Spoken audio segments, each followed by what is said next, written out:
Bismillahirrahmanirrahim.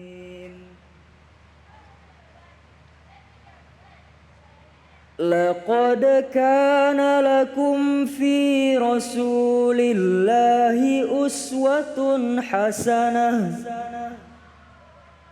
liman kana yarjullaha wal yawmal akhir wa dzakarallaha katsiran. Shadaqallahul azim.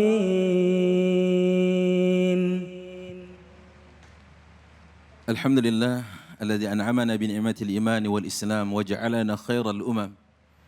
Wa nusalli wa nusallim ala sayyidil anam nabiyina Muhammadin wa ala alihi wa ashabihi ila yaumil qiyam. Amma ba'd.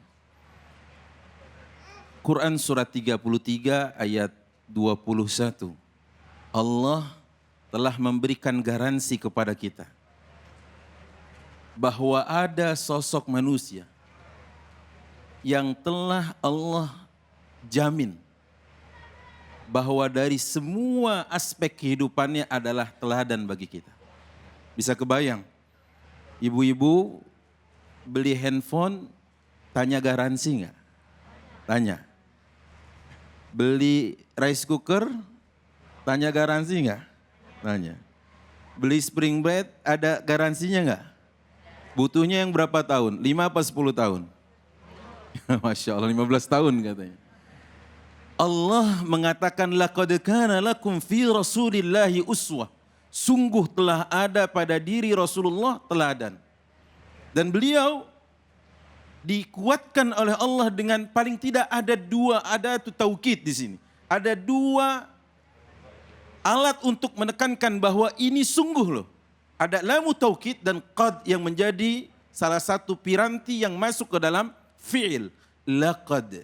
Kata Allah, sungguh telah ada. Buat orang-orang yang beriman, mengimani Allah, mengimani hari akhir, dia tahu betul bahwa Rasulullah SAW the perfect one. Orang bilang nobody's perfect in the world katanya. Enggak ada yang perfect di dunia, tapi kita berani mengikrar Rasul kita adalah manusia yang sempurna. Fakaifala, bagaimana mungkin kita katakan tidak? Padahal Allah sendiri yang telah mengatakan, wa innaka la'ala khuluqin azim. Sungguh wahai Muhammad, engkau berada pada akhlak dan budi pekerti yang sangat luhur sekali. Apa yang hilang dari kehidupan kita hari ini adalah mencontoh Rasul sallallahu alaihi wasallam. Rasulullah itu dicontoh dalam semua aspeknya, berakidah sehingga tidak berkeyakinan yang macam-macam. Masih ada yang mengaku umat Rasulullah, begitu kupu-kupu datang, apa tandanya? Ayo, kata siapa itu? Ya. Katanya umat Rasulullah, mengikut Rasulullah dalam berkeyakinan, tangan kiri gatal, tandanya apa? Siapa yang ngajarin ini? Dapat uang. Tangan kiri gatal, minta digaruk. Kalau enggak hilang, hubungi dokter spesialis kulit dan kelamin. Anda mau ngeluarin, bukan mau dapat duit. Betul kan? Katanya berkeyakinan mengikut Rasul sallallahu alaihi wasallam. Tapi kalau kuping berdesing katanya apa? Oh kan, ini saya bingung ini. Di mana kita ikut Rasulnya? Padahal Allah mengatakan, fi Rasulillahi uswatun hasanah liman kana yarjullah. Buat mereka yang ingin berjumpa dengan Allah, buat mereka yang nanti ingin selamat di kehidupan keabadian akhirat, Rasulullah adalah teladan kita dalam berkeyakinan. Dalam apa lagi? Dalam hal ibadah. Kita juga harus mencontoh Rasul sallallahu alaihi wasallam. Sepakat enggak Rasulullah itu orang yang paling tahu Rabbnya? Sepakat? Ya. Sepakat enggak Rasulullah paling tahu cara menuju Allah? Sepakat? Rasulullah paling semangat untuk ibadah kepada Allah? Sepakat? Nah, itu contoh. Contoh Rasul sallallahu alaihi wasallam. Misalkan bagaimana dalam hal salat saja, bagaimana beliau bersuci tadi. Bagaimana beliau kemudian konsentrasi dalam salatnya. Kita mengikut Rasul sallallahu alaihi wasallam baru sekedar bilangan rakaat kayaknya, tapi belum sisi konsentrasi, kekhusyuan, dan penjiwaan terhadap apa yang kita lakukan. Betul nggak? Saya pernah mengimami, saya nggak sebutin nama masjidnya. Begitu sholat tarawih, selesai waladhdallin, saya baca Ar-Rahman. Ibu-ibu di belakang dehem. Beneran. Saya memakai dan menganut faham al-labi bil isyarat yafhamu. Orang Arab mengatakan orang yang cerdas dengan isyarat dia faham. Artinya apa? Saat dia berdehem itu dia malu, dia malas, dia takut untuk mengatakan, Ustaz jangan Ar-Rahman, fabi ayyi ala'i rabbikuma tukadziban aja 31 kali. Mau ngomong gitu takut batal, akhirnya dehem. Gitu. Hati-hati di sini ada yang dehem, saya turun ini. Ya kan? Itu dia. Yang ketiga, bagaimana kita berakhlak seperti Rasulullah SAW. Memang agak sulit buat kita mengikut beliau 100%. Kenapa? Beliau dibedah hatinya 2 kali oleh Jibril. Kapan? Satu usia 4 tahun, satu lagi saat ingin Isra dan Mi'raj. Makanya begitu Rasulullah SAW keliru, yang bimbing langsung Allah. Datang seorang yang buta matanya, Abdullah ibnu Umi Maktum namanya. Ingin belajar agama. Tapi Rasulullah sudah bertekad ingin bertemu dengan zu'ama, dengan para pembesar orang-orang kafir Quraisy. Beliau ingin dakwahi mereka dengan tujuan kalau kepalanya tercerahkan, maka insya Allah anak buahnya pasti akan ikut. Kan katanya begitu, nangkep ular, nangkep buntutnya atau kepalanya ibu? Emang pernah? Saya nggak yakin.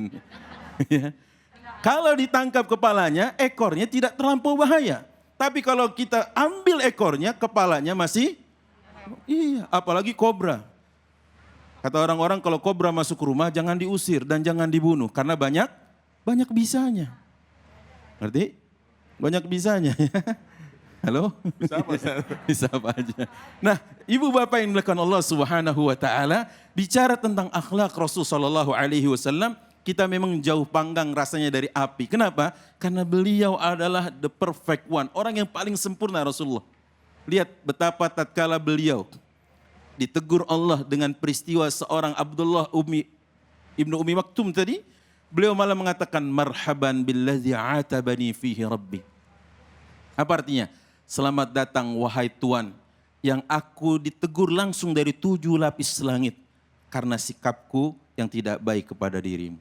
Masya Allah. Padahal baru saja Rasulullah berwajah masam. Abasa wa tawalla an ja'ahul a'ma wa ma yudrika la'allahu yazzakka aw yadzakkar fatanfa'ahu dzikra. Tapi lihat bagaimana setelah Allah menegur dengan ayat ini, kalimatnya marhaban, ya kan? Apa arti marhaban? Selamat datang. Billadzi, kepada orang atabani fihi rabbi, yang dengan sikapku kepadamu aku ditegur oleh Allah dari 7 lapis langitku. Kalau kita mungkin udah diingetin agar kita bersikap baik, kata suami jangan gitu. Itu sepupu saya misalkan gitu. Oh iya silakan ya masuk ya, gitu ya. Mungkin kita begitu. Ada yang tetap menunjukkan body language-nya dia nggak suka. Padahal dia telah mengatakan kepada suaminya, iya. Tidak demikian dengan Rasulullah. Barusan Allah tegur, seketika itu juga langsung mengubah sikap. Ada yang bisa kayak gitu? Berat rasanya. Tapi buat mereka yang merindukan Allah dan perjumpaan hari akhir, ingin bersama Rasulullah SAW, mencoba meniru beliau. Meniru dalam akhlak diantaranya adalah kejujuran. Banyak dari kita nggak jujur. Dalam arti contohnya begini. Misalkan dia beli ke sebuah toko atau pedagang. Pedagang ini baru buka. Dan ibu adalah pelanggan atau customer, pembeli yang datang pertama kali.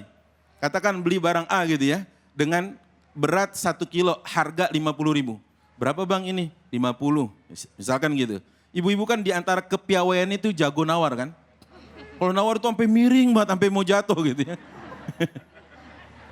Ditawar lah kira-kira. Begitu ditawar, nggak dapet nih 35. Dia bilang, Bu, barusan 40.000 saya nggak jual. Jujur nggak? Jujur. Padahal katanya ngaku umat Rasul Sallallahu Alaihi Wasallam. Kalau kita ikut Rasulullah bukan cuma ikut tentang berkeyakinannya. Karena al-Islam wal aqidah. Islam itu betul aqidah. Jauharuhat tauhid. Yang esensinya adalah mentauhidkan Allah Jalla wa'ala. Al-Islam huwal ibadah. Islam itu adalah rangkaian ibadah kepada Allah. Jauharuha al-ikhlas. Yang inti dan esensinya adalah ikhlas kepada Allah. Yang ketiga, al-Islam huwal akhlak. Islam itu adalah akhlak, moralitas. Yang esensinya adalah rahmah. Apa arti rahmah, Ibu? Kasih sayang. Makanya kalau ada orang yang mengaku akhlakul karimah, tapi justru dia tidak berkasih sayang, ini agak bingung saya. Contoh, dia sudah ikut pengajian sebelumnya sama-sama sudah 15 tahun. Bukan yang di sini ya. 15 tahun. Tapi begitu dia baru ketemu lagi dengan majelis yang lain, persahabatannya 15 tahun seolah nggak ada artinya. Kenapa? Saat dia bertemu dengan sahabat lamanya ini, dia buang muka. Apakah itu ajaran Islam? Apakah itu akhlak yang dicontohkan Rasulullah? La. Rasulullah mengatakan, Absyus salam ila man ta'rifu aw la ta'rifu. Kau ucapkan salam kepada siapapun yang kau kenal atau yang belum kau kenal. Coba lihat. Sekarang ada fenomena gitu. Jadi kalau sudah mau papasan gitu, dia buang muka.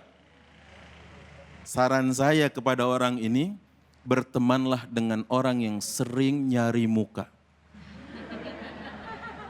Cocok nggak, Bu? Kenapa cocok? Yang satu suka buangin, yang satu suka nyariin. Betul nggak? Cocok nggak? Cocok. Oleh karenanya lah kalau kita bicara bahwa Rasulullah telah mendapatkan sertifikasi bukan dari pihak-pihak manapun di dunia, tapi sertifikat dari Allah langsung bahwa beliau adalah pemilik akhlak yang sempurna. Sekelas Rasul, Allah ingatkan, "Fabima rahmatin minallahi linta lahum, walau kunta faddan ghalidhal qalbi lan faddu min hawlik." Kata beliau, kata Allah kepada Rasulnya, sallallahu alaihi wasallam, kalau bukan karena rahmat Allah kepadamu yang membuat engkau bisa bersikap lemah lembut, orang pasti kabur.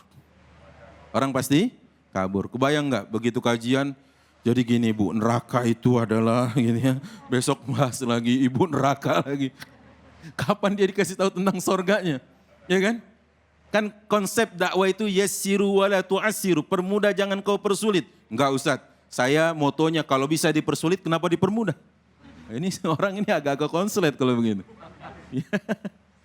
Yassiru wala tu'assiru. Kemudian apa? Basyiru wala tunaffiru. Kabarkan yang baik, jangan buat mereka kabur darinya. Ya kan?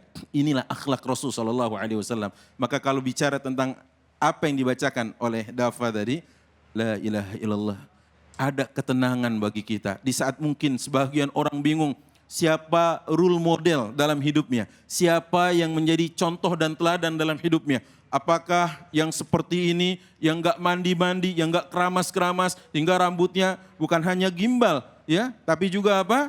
Mungkin saja ada kecoa di dalamnya. Bukan begitu, ya kan? Teladanmu Rasul. Bagaimana beliau? Beliau orang yang sangat sempurna dalam menjaga kesucian. Beliau yang sangat sempurna dalam menjaga keindahan. Beliau yang sangat sempurna dan perhatian terhadap wewangian. Sampai beliau mengatakan, hubbiba ilayya, telah diberikan kecintaan kepadaku oleh Allah, yaitu senang memakai wewangian dan senang kepada istri, ya, artinya lawan jenis. Nah itulah kemudian dari sini kita belajar. Ikut Rasulullah, ikuti akidahnya. Ikut Rasulullah, ikuti tata cara laksana ibadahnya, akidahnya, keyakinannya. Ikut Rasulullah, ikut juga akhlaknya. Wallahu a'lam bishawab. Begitu kira-kira kalau kita mau menjadi umat Rasul sallallahu alaihi wasallam dengan lengkap paketnya. Islam adalah akidah, yang intinya adalah tauhid. Islam adalah ibadah, yang intinya adalah ikhlas. Islam adalah akhlak. Intinya apa, Bu? Rahmat dan kasih sayang kepada sesama. Sayangi yang di bumi, kau akan mendapatkan kasih sayang yang di langit. Irhamu turhamu. Kau sayangi, kau disayangi. Kama tadinu tudan. Seperti itu kau diperbuat, kau seperti itu kau diperbuat. Wong iku karepe di wong ke. Wallahu a'lam. Masya Allah ya, singkat tapi mengena ya. Ibu-ibu, gimana ibu-ibu? Ada yang kena ibu-ibu? Waduh ya, kalau masih pakai cara yang lama mungkin banyak yang menyangka istri Ustadz waktu nyapu nggak bersih. Maka Ustadz sekarang berjenggot. Masya Allah. Tadi juga diingatkan ada ular berbisa masuk dalam rumah, jangan dibunuh. Siapa tahu bisa nyuci, beberes, ya bisa masak ya. Baiklah ibu-ibu dan juga para pemirsa, masih banyak ilmu yang akan mengalir dari acara ini. Maka jangan kemana-mana, tetap di Cahaya Hati Indonesia.